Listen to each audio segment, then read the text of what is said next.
Hello everyone, my name is eZenhari and I'm an MFA candidate in the Interactive Design Media program. In this video walkthrough, I would like to introduce the visual component for my final MFA Interactive Design thesis project, which is a customized interactive application for hybrid beginning photography students. I would first like to argue that the conventional simulators and online instructional methods fall short in delivering higher order learning. As my proposed solution, I would suggest that by utilizing direct manipulation with real-time feedback, a learner can better synthesize cause and effect relationships and thus bridge the gap between abstract concepts and the theory behind those concepts. I also would like to take a moment here to mention that this is a very rough presentation of my prototype application, and I intend to customize it much further for the final thesis project. Based on testing the most popular simulators online in my hybrid photography classes, it was unanimously concluded that the interface for these applications were very confusing for a beginning photography student.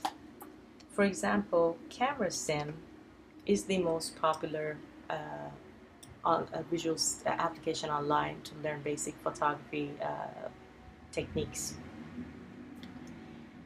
As the visual component for this interface is very slick and well laid out, however, this application does not function very slick at all, and in fact, it provides too many options that could cause much confusion for a beginner learner. In addition to that, it also doesn't provide immediate visual feedback as to how each changes in each setting can affect the overall image. For example, if I change these settings, these numbers update, but there is no update on the actual picture. So as I'm moving these settings around, I'm just learning about these functions, I really have no idea what I'm doing. And the only button here that I can click on to see a preview is right here, Snap Photo. And I take a picture, and this is the feedback I get, which is a sad face and a string of numbers that basically it indicates the selections that I had made that resulted in this image. However, as a beginner learner, I really have no idea what I just did. So when I go back here, again, I can just move these around and sort of hope for the best. And again, I would get a different result based on this type of interaction, which does not provide an immediate result or as I'm manipulating these dials. In addition to this, the application also includes really advanced settings such as aperture priority and shutter speed priority, which could be very confusing for a beginner learner who may not even have heard of what an aperture is or what a shutter speed setting is, let alone an aperture priority and a shutter speed priority.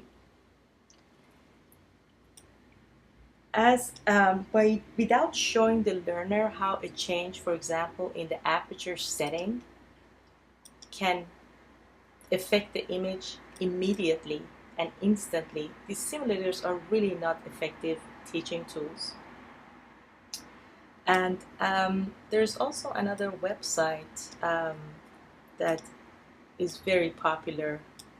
And again, this website provides massive amount of information on all kinds of topics on photography, which could be very intimidating and very confusing for a beginner learner who's just trying to gain some basic understanding of how to use a camera so they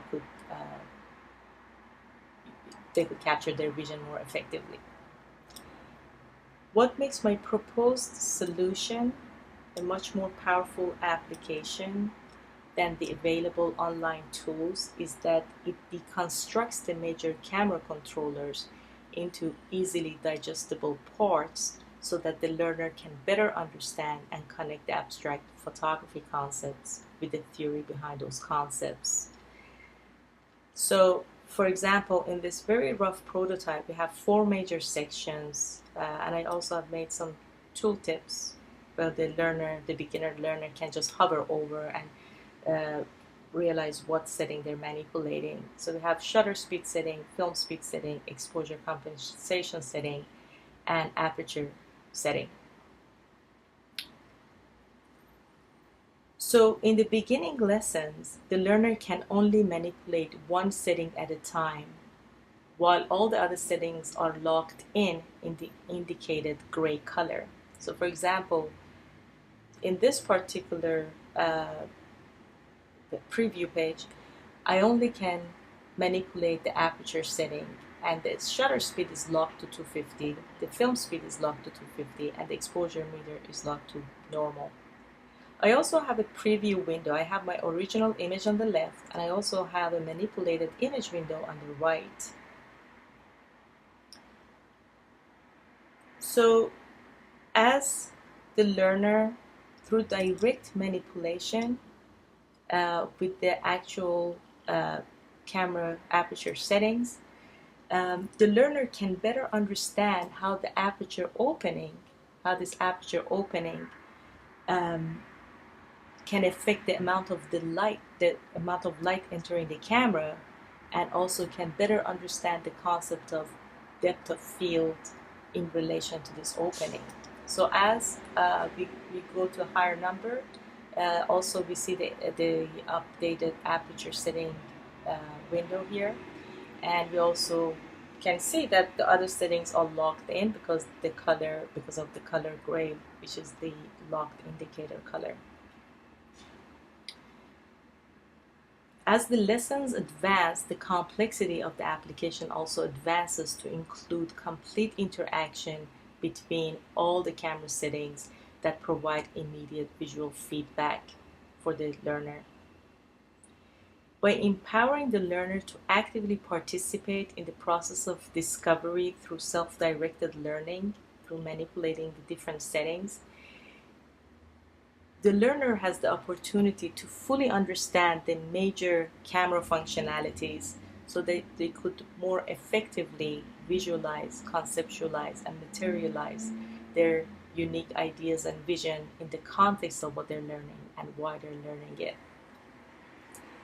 For this rough prototype, I've only programmed the aperture setting for the demonstration purpose.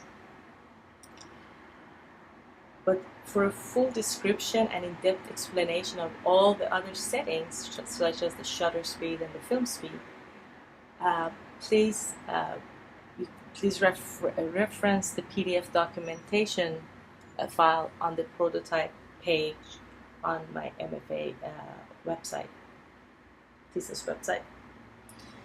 I would like to end this presentation by saying that technology cannot create innovative ideas, but by utilizing technology effectively and intuitively, we can better manifest our personal vision and create opportunities for meaningful communication and to hopefully make a difference for the better in the world. I thank you for your time, and I look forward to your feedbacks.